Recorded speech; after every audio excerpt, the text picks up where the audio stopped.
제목은 죽으셨고 살아나셨다. 그랬어요. 죽으셨고 살아나셨다.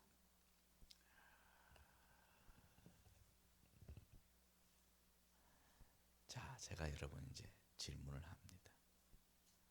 사순절 기간 동안의 주보 앞에, 표지 앞에 가운데에 예수님 사진 있었죠? 거기 뭐라고 쓰였어요? 다시 시작. 오메. 다시 한 번 더 시작. 그거 말고 주보 표지에 있었던 거 지금 찾아봐요. 소용없어. 지난주까지 나왔었어. 지난주까지. 거기 뭐라고 썼어요? 여러분이 참 담임 목사가 그거 사진 하나하나 올리는 거 그저 올리는 줄 아십니까? 다 시사하는 바가 그 의미하는 바가 있는 거예요. 다 같이 합시다. 십자가의 죽음 없이 영광도 없다. 예. 십자가 없이 영광도 없다. 십자가 없이 영광도 없다. 그러니까 이 부활절은 전제가 뭐냐? 십자가예요. 십자가가 있었기에 부활이 있는 것입니다. 여러분, 이 죽음이 사람에게는 얼마나 큰 의미가 있습니까? 아니, 죽음이 어떤 면에서는 인생의 가장 큰 고민이죠. 그리고 인생의 가장 큰 절망은 죽음입니다. 죽음. 어떤 사람도, 인류의 어떤 사람도 죽음을 뛰어넘을 수 있는 사람은 없어요. 모두 다 죽습니다. 옆에 분한테 이야기해 보세요. 죽어요.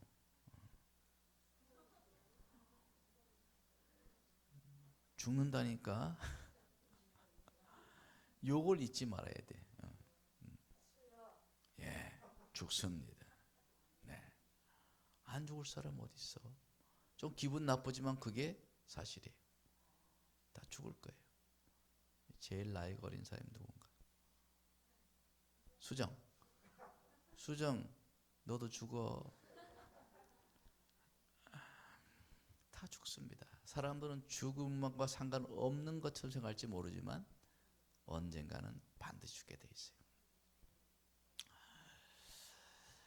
우리 죽음 중에 인류의 역사상에서 위대한 죽음이라고 하는 죽음이 뭐 여러 가지 있겠지만, 위대한 죽음. 그러면 소크라테스를 많이 이야기하죠. 독배를 마시면서도 그는 자기가 당당히 죽음을, 악법도 법이다 이러면서, 그죠? 참 대단한 사람이에요. 악법도 법이니까 거기에 죽었다. 왜? 법이 있어야 세상에 질서가 있기 때문에. 그 법을 위해서, 악법이지만 이 법은 악법이지만 그 다른 법, 전체 법을 지키기 위해서 독배를 마셨습니다. 그래서 위대한 죽음이라고 그러죠. 그런데 성서신학자 오스카 쿨만은 여기에 이의를 제기합니다. 그의 죽음은 장엄했으나 그는 죽음의 문제를 극복한 것이 아니라 죽음에게 삼킴받은 것이다. 이렇게 말했어요. 위대한 죽음 같지만 결국 그도 죽음에 삼킴받은 여느 죽음과 같으면 죽음이다. 그러나 오로지 예수님의 죽음은, 예수님의 사망은 죽음을 삼킨 죽음인 줄 믿습니다.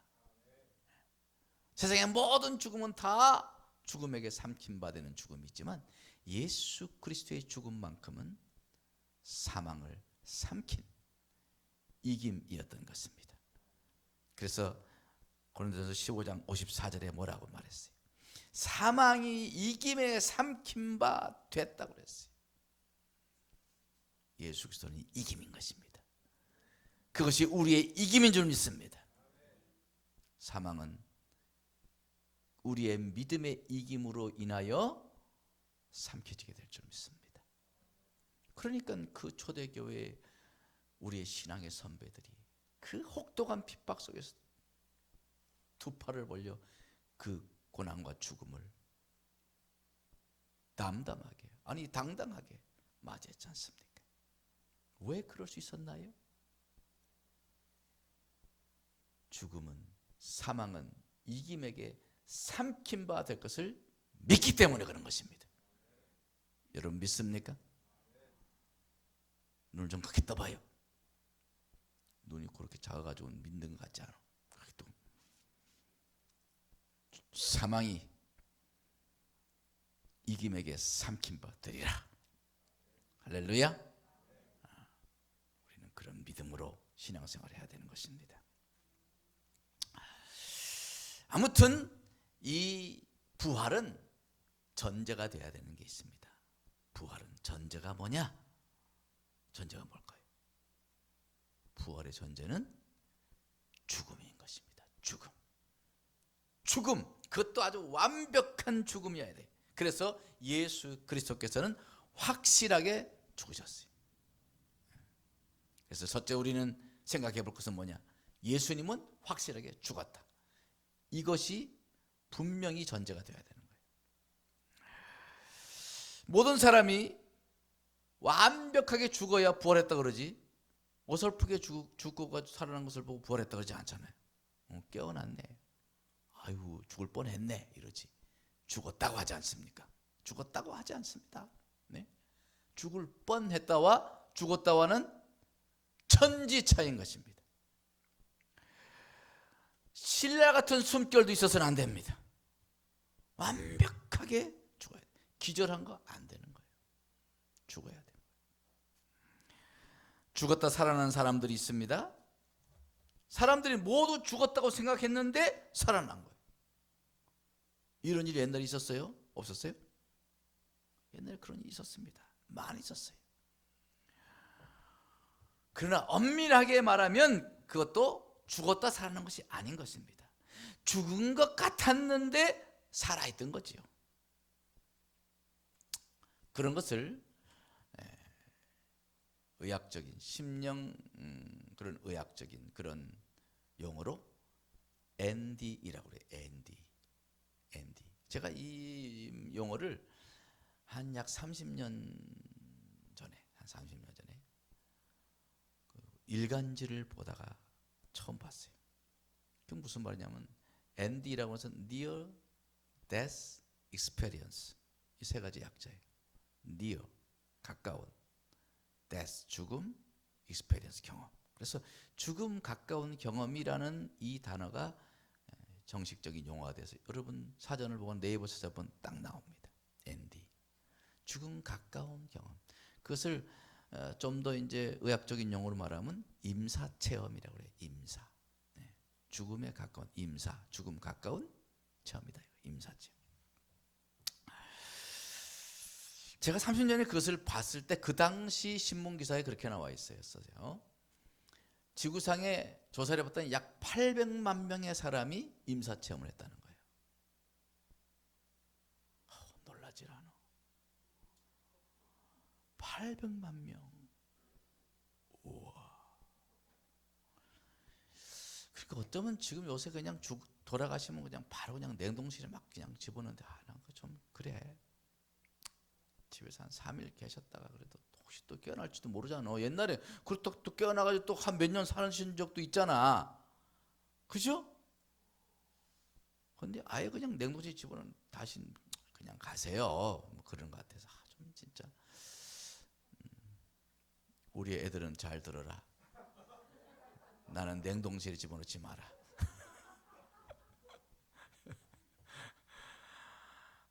옛날에 그렇게 800만 명의 사람이 그 당시 전 세계에 있었다는 거 조사를 한 거예요. 뭐 그거에 대한 자세한 이야기는 다음에 또 제가 할 기회가 있을 것이고요. 하여튼 임사체험이라는 게 그렇게 많다는 거예요. 그러니까 예수님도 인사체험하면 안 되는 거예요. 완벽하게 죽어야 부활이 성립되는 것입니다. 그래서 예수님은 완벽하게 죽은 것이 아니라고 진보 뭐냐면 그 급진적인 진보 신학자들이 그런 이야기를 합니다. 그래서 기절했다, 깨어났다, 별 얘기를 다 진짜 그냥 정말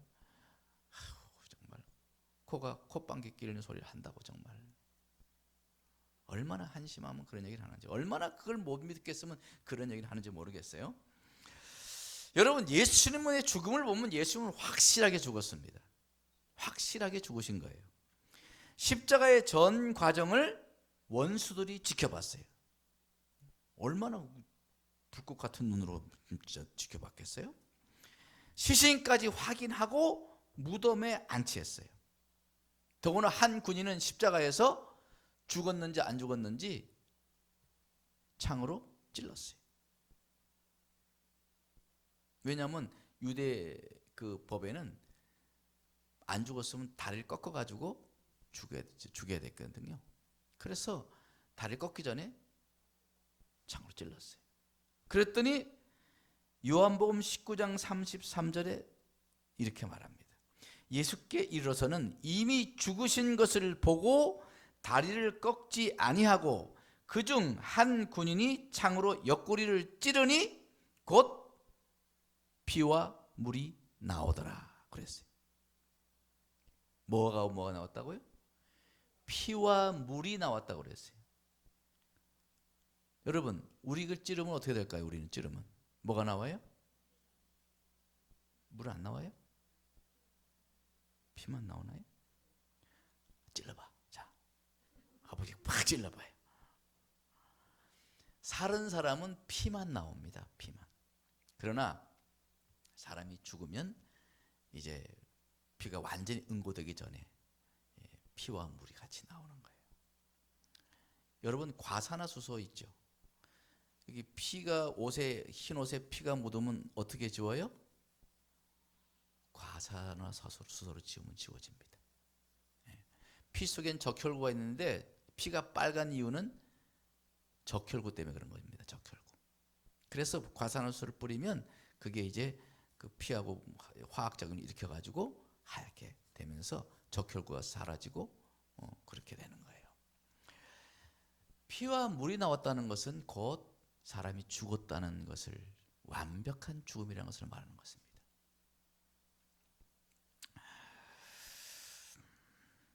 바로 혈액의 90%가 되는 물이 피에서 분해되었다, 그 말인 것입니다.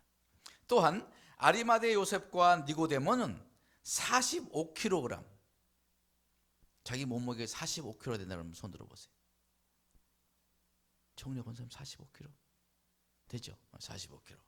그러니까 최홍래 권사님만한 무게를 그 향을 온 몸에 부은 거예요. 시신에다 처리한 거예요.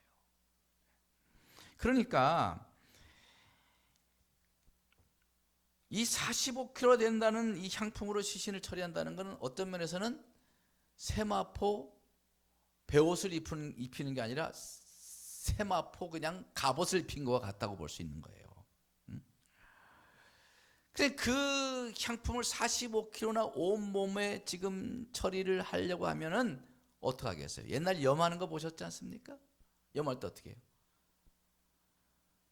눕혀놓고 팔을 들고 닦고 다리를 들고 닦고 뒤집고 또 뒤집고 또 이러면서 염을 하잖아요. 만약에 기절했다고 한다면 예수님께서 온몸을 막 닦을 때 차가워! 그러면서 일어나셨겠죠. 왜 이렇게 차가워? 살살 문질러! 이러셨겠지. 근데 예수님이 염을 할 때도 아무 소리 안 하셨어요. 그러니까 죽으신 거 확실해요? 확실하죠. 확실하죠. 왜냐하면 45kg 되는 향품으로 가지고 염을 했다고 성경에 분명히 나오잖아. 그러니까 완벽한 죽음인 거예요. 이런데도 그냥 그 멍청한 사람들은 예수님이 기절했다고 그런 소리 하는 거야. 답답해. 그리고 예수님께서 십자가에 돌아가셨을 때 이 손목에, 학자들의 말에 의하면 이 손목에 손가락에 들어가는 구멍이 났다는 거예요. 네? 철도 받는 그 대못, 그만한 굵기를 가지고 철도 무슨 철도 목 있잖아. 그만한 못으로 박았으니까 여기에 구멍이 손가락에 들어갈 만한 구멍이 났다는 겁니다. 발 위에도 그 대못을 받았기 때문에 거기에는 손가락이 들어갈 만큼 구멍이 두 발에 났다는 거예요. 네? 옆구리에 창으로 찔렀습니다. 푹 살짝 찔렀겠어요? 푹 찔렀겠죠.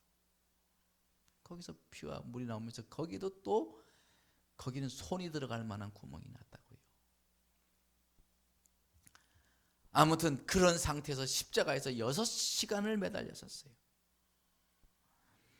어떻게 인간이 그런 상황에서도 숨이 붙을 수 있겠냔 말이에요. 만약에 그렇게 함에도 죽지 않았다고 한다면 그야말로 슈퍼맨이죠. 그야말로 하나님의 아들이시죠. 안 그렇습니까? 결론적으로 말하면 예수님은 확실히 죽으셨습니다. 확실히 죽으셨습니다. 그런데도 뭐 갸우뚱해집니까? 인터넷상에서 확실히 믿습니까? 믿답니다. 여러분, 예수님은 그래서 확실히 죽으셨어요. 부활이라고 하는 말을 들으려면 확실히 죽으셔야 되는데 예수님은 그야말로 확실히 죽으셨어요. 그리고 둘째로 예수님은 확실히 살아나셨습니다. 확실히 살아난 증거와 증인이 너무너무 많아요. 자, 한번 생각해 보세요. 예수님의 부활을 처음 본 사람이 누구였습니까? 베드로일까요? 막달라 마리아. 여인이 예수님을 처음 봤어요. 그 중에서도 예수님을 만난 여인은 막달라 마리아였어요. 당시 유대 사회에서는 사람의 수로 쳐주지 않았어요. 여인은. 여자분들 미안해. 요새야 뭐 여인들이 뭐 여인 천한데 요새는. 그 당시 그랬다는 거예요. 뭐 괜히 저를 또 미워하지 마세요. 그 당시 그랬어요. 여자들은 아예 사람 수에 쳐주지도 않았어요. 그러니까 여자들의 증언은 증언으로 채택되지 않습니다. 법정에서. 속상하지요? 하여튼 그랬어요. 그 당시. 더구나 그때 예수님을 부활한 예수님 맞다고 이야기하는 첫 번 만남의 여인은 막달라 마리아는 좋지 않은 병력까지 있었습니다. 귀신 들렸다고. 그것도 7 귀신 들렸다고 그랬어요. 그런 좋지 않은 병력을 가지고 있는 정신적으로 문제가 있는 여인이라고 볼 수 있는 그런 여인이었어요. 만약에 부활이 꾸며낸 이야기라고 한다면 어느 멍청한 저자가 부활의 첫 증인으로 그런 여인을 선택했겠냔 말이야. 꾸며냈다고 한다면 아주 완벽한 증인을 내세웠겠지. 그렇지 않아요? 어떻게 그런 여인을 부활의 첫 증인으로 내세웠겠냐고. 저는 성경을 읽을 때마다 이런 것들이 참 많이 마음에 걸릴 때가 있어요. 야, 정말 성경은 어쩌면 이렇게 진실한 책일까? 이렇게 어쩌면 정확할까? 그런 생각이 들 때가 많습니다. 부활은 그거 하나만 봐도 너무도 확실한 사실인 것을 알 수 있어요. 자, 그다음 오늘 말씀 보니까 500여 형제가 동시에 부활의 주님을 만났다고 이야기했습니다. 6절에 그랬잖아요. 그 후에 500여 형제에게 일시에 보이셨나니 그 중에 지금까지 대다수는 살아있고 그랬어요. 대다수는 살아있고 그랬어요. 예수님을 만났던 사람들이 대부분 고린도전서를 기록할 때 생존에 있다고 증언하는 것입니다. 혼자 한 사람이 봤다고 한다면 너무 사모해서 헛것을 봤다 할 수 있지만 500명이 헛것을 동시에 볼 수 있어요? 그럴 수는 없는 것입니다. 일단 표본이 많다는 것은 그만큼 확실하다는 거예요. 그래서 법정에서도 증인을 선택할 때 혼자는 안 돼. 두세 증인. 두세 증인. 근데 오늘 우리의 보고 있는 우리의 증인, 부활의 증인은 몇 사람? 두세 증인이 아니에요. 500여 사람들이 동시에 봤어요. 그것도. 그리 법정적으로 법학적으로 말하면 이것은 절대적인 증거로 채택될 수밖에 없는 것입니다. 그리고 당시에 몇 분만 걸어가면 대부분 그들이 생존해 있는 상황입니다. 그걸 어떻게 거짓말하냐고. 조금만 가면 예수님 그때 부활하신 예수님 본 사람들이 거기에 500여 명이 살고 있었어요. 확실한 증거가 있다는 것이죠. 확실한 증인이 있다는 것이죠. 또한 기독교사의 중요한 사도 바울, 오늘 마지막에 그랬잖아요. 맨 나중에 만삭되지 못하여 난자 같은 내게도 보였다. 사도 바울을 자기 스스로 겸손하게 만삭되지 못하여 난자 같은 자기한테도 보이셨다는 거예요. 그는 예수교도를 체포하는 책임자로서 스데반을 처형하는 일에 가담하기도 했고, 그리고 그리스도인들을 체포하려고 다메섹으로 가는 도중에 가다가 어찌된 영물인지 모르지만 갑자기 돌변해가지고는 그가 예수님을 전하고 부활했다고 전하고 예수님을 만났다고 전하고 복음 전도자가 되었단 말이에요. 그걸 무엇으로 설명할 수 있느냐는 것입니다. 네? 지금 막 체포자로 막 말 타고 지금 군병들을 거느리고 막 가다가 다메섹에 가기도 전에 갑자기 돌변해가지고 며칠 뒤에 그는 다메섹에서 예수님을 증거하는 전도자로 나타났어요. 그래서 이 사도 바울의 생애 때문에 예수를 믿은 학자들이 많습니다. 유명한 학자들, 특히 이성적인 사람들, 뭔가 좀 생각 있는 사람은 사도 바울의 그 기록을 보다가 거기서 회심을 하는 경우가 참 많다는 것이에요. 사도 바울은 그 이유를 바로 자신은 다메섹에 가는 길에서 예수님을 만났다고 그는 증언하고 있습니다. 부활의 증거는 너무너무도 많습니다. 제가 특별히 사람 중심으로 이야기를 했지만 예수님은 확실히 살아나셨습니다. 아멘. 어떤 사람들은 부활을 믿을 수 없다고 그래요. 어떤 사람 예수님을 오래 믿었는데도 부활, 꼭 부활해야 돼요, 목사님. 부활 자꾸 골치 아프게 그러고 참 세상 가서 그 부활 때문에 같이 말하다가 많이 싸우기도 하고 그러는데 부활은 빼고 그냥 믿으면 안 됩니까? 이런 사람들이 있어요. 우리는 없지요? 인터넷 없지요?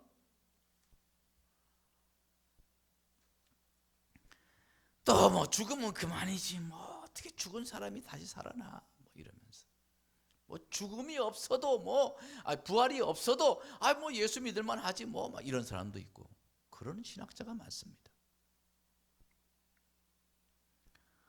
부활을 어떻게든지 비켜나가려고 하는 사람들이 많아요. 심지어 교회 안에도 있을 수가 있고, 심지어는 신학을 공부하는 사람이 그런 사람도 부득이수로 많습니다. 여러분, 부활은 확실한 증거와 증인이 있는 것이에요. 우리가 부활이 없으면 아무것도 아닌 것입니다. 사도 바울 그랬잖아요. 만약 부활이 없으면 우리는 아무것도 아니다는. 세상에서 가장 불쌍한 자라 그랬어요. 지금은 안 그래. 지금 옛날 그 당시 예수님 부활하신 그 예수님 믿기 때문에 얼마나 많이 죽었습니까? 짐승처럼 살았어요.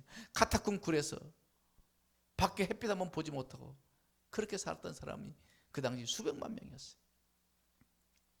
그들은 정말 세상에 가장 불쌍한 자지, 부활이 없다고 한다면. 지금은 아니야. 지금은 뭐 교회 다니고 뭐 예수 믿고 얼마나 복 받고 삽니까?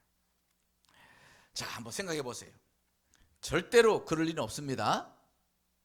또 집에 가서 딴소리하면 안 돼요. 무슨 소리냐면, 부활이 만약 사실이 아니라면, 또 가가지고 우리 목사님 부활이 사실이 아니라는데 이러면 안 됩니다. 가정 예를 들자면, 부활이 만약 사실이 아니라도 우리는 예수 믿고 정말 의미 있는 삶을 살아요. 사실 여러분, 술 담배 안 먹고 나쁜 일 멀리하고 일생을 착하고 바르게 살아가면 그것이 불행이고 손해보는 겁니까? 예수 믿는 사람 같은 가끔 그러잖아요. 뭐 술도 안 먹고 뭔 재미로 살아? 막 이러잖아. 꼭 술 먹고 죄 짓고 그렇게 살아야 그게 재미입니까? 건전한 인생관과 사고를 가진 사람이라면 바르게 살고 싶어. 예수 안 믿어도 그런 사람들이 있습니다. 얼마든지 있어요. 주변의 유혹에 흔들리지 않고 부끄럽지 않게 살고 싶어 하는 사람들이 많이 있습니다. 아무리 사회가 방탕하고 혼란스럽긴 하지만 그래도 정직하고 착하게 사는 것을 장려하지 않습니까? 그리고 그런 착하고 선한 미담을 들으면 마음이 훈훈해지는 것이 인성이에요. 우리는 그런 훈훈한 인생을 살 수 있는 길을 걸어가고 있지 않습니까? 할렐루야. 감사하죠. 가족들을 사랑하고 아내와 남편이 서로 존중하고 내 몸처럼 사랑하고 우리 형제들 자매들을 서로 그렇게 사랑하면서 살아가는 것, 그것이 바보짓입니까? 우리가 이렇게 정말 건전하게 살려고 하는 건 어디서 나오는 거예요? 다 성경 말씀에서, 신앙에서 나오는 거 아니냐 이 말이에요.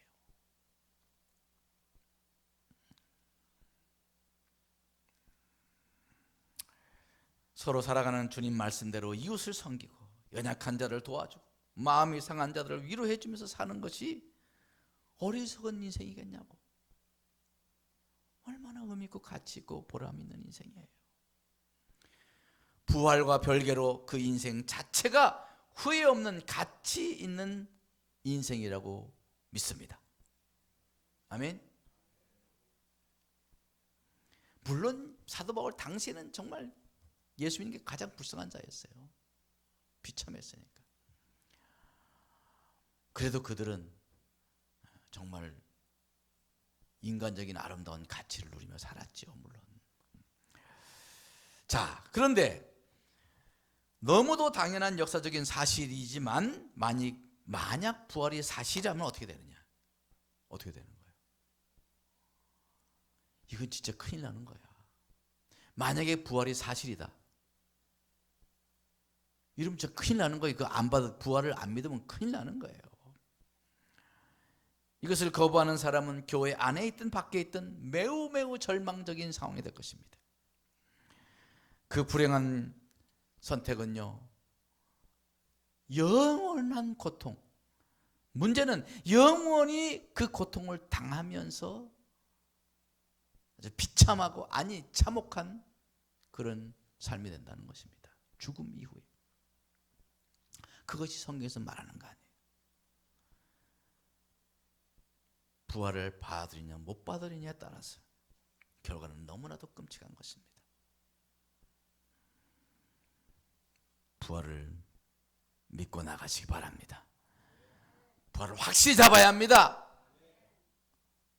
어설프게 죽는 것처럼 어설프게 부활을 믿으면 안 돼요. 예수님도 확실하게 죽어야 확실하게 부활할 수 있는 것처럼 우리도 확실하게 믿어야지.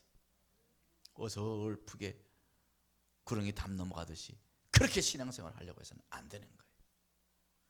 확고하게 부활신앙을 붙들고 나가길 바랍니다. 1829년에 펜실베니아 주에 조지 윌슨이라고 하는 사람이 있었습니다. 그는 공범과 함께 집배원에게 강도 행각을 벌이다 체포를 당했어요. 그 재판 결과 두 사람은 교수형을 선고받았습니다. 공범인 한 사람은 그 다음에 1830년에 교수형을 당했어요. 그러나 윌슨은 영향력 있는 친구들의 노력 덕분에 앤드루 잭슨 당시 대통령에게 청원을 해서 극적으로 특별 사면을 받게 됐습니다. 네? 얼마나 감사한 일이에요. 그래서 교수형을 선고받았다가 사면을 받았으니까 얼마나 기쁜 일이에요. 그런데 놀라운 것은 이 윌슨은 기뻐하며 황송해 받아들인 것이 아니라 그 사면장을 끝내 거부했습니다. 대통령이 사면장을 줘도 안 받겠다는 거예요. 자기는 교수형 당하겠다는 거예요. 그런 사람이 있었다니까요. 그때 결국 대법원까지 그렇게 가게 됐어요. 당시 존 마셜 대법원장은 결국 이렇게 판결을 합니다. 사면이 내려진다고 해도 대상자가 받아들이지 않으면 법원은 그것을 강제할 권한은 없다. 사면 대상자는 사면을 거부할 수도 있다. 죽여라. 이렇게 된 거예요. 그래서 결국 교수형으로 죽고 말았습니다. 말도 안 되는 소리죠. 세상에 어떻게 그런 일이 있을 수 있을까? 도대체 세상에 그런 일이 어떻게 있을 수 있겠냐? 그런데 지금 얼마든지 그런 일이 일어나고 있습니다. 예수님께서, 하나님께서 당신의 아들 예수님을 십자가에 못 박히게 해서 그를 부활시켜 부활의 첫 열매가 돼서 부활의 소망, 그 은혜의 소망을, 그 은혜의 사면장을 우리에게 주셨지만 매번마다 교회에 나와서 말씀을 듣고 매번마다 교회에 나와서 하나님의 복음을 들음에도 불구하고 마음에 받아들이지 않는, 마음에 받아들이지 않는 사람들이 교회 내에 있다는 거예요. 이건 제 말이 아니고 조사했어요. 여론조사 해보니까 그런 사람이 교회에 상당히 많은 프로테지가 있다는 거예요. 기가 막힌 일이에요. 매주일마다 교회 와서 말씀을 듣고, 심지어 어떤 사람은 일주일에도 여러 번 말씀을 듣고 복음을 듣는데 어떻게 이런 일이 있을 수가 있냐 이 말이에요. 그런 사람은 영적인 조지 윌슨이 영적으로 받아들이지 않는 거예요. 이 은혜의 사면을 거절하고 절망적인 암담한 운명을 받을 것인가? 아니면 십자가의 은혜의 사면증을 믿음으로 받을 것인가? 이것은 우리가 말씀 앞에 나올 때마다, 교회 앞에 나올 때마다 우리에게 던지는 질문인 것입니다. 우리 하나님 상복교회 지체들은 정말 한 사람도 이 조지 윌슨 같은 사람이 없기를 바랍니다. 이 은혜의 사면장을 믿음으로 확실하게 받아들이고 부활의 첫 열매 되신 예수님의 뒤를 따라서 부활의 생명, 영원한 생명, 영원한 소망을 가지고 살아가는 저 여러분 되기를 주의 이름으로 축원합니다.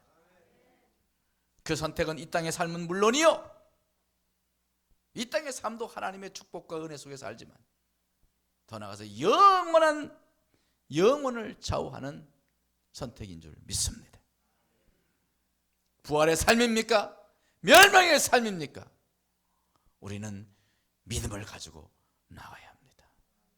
세상에 가장 어리석은 사람 조지 윌슨, 역사적으로 가장 어리석은 사람, 얼마나 비관적인 사람입니까? 얼마나 불가지런 자냐 이 말이에요.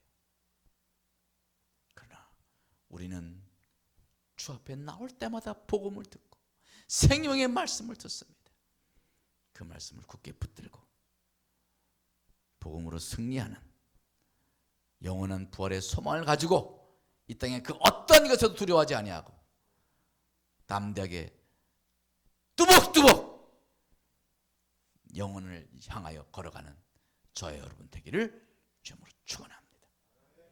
기도하겠습니다. 예수님은 확실하게 죽으셨습니다. 그래서 확실하게 살아나셨습니다.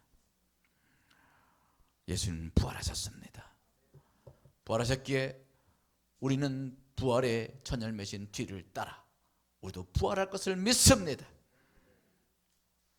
우리는 그 은혜의 사면장에 찍힌 예수님의 피 묻은 도장을 바라봅니다. 믿음으로 바라봅니다. 우리에게 던져주신 이 귀한 은혜의 사면장을 믿음으로 받아들이고 영원을 향하여 뚜벅뚜벅 매일매일 걸어가는 그 생명의 문을 들어갈 때까지 우리는 우리의 믿음을 흔들리지 않고 걸어가게 하여 주옵소서. 예수님 이름으로 기도하옵나이다. 아멘.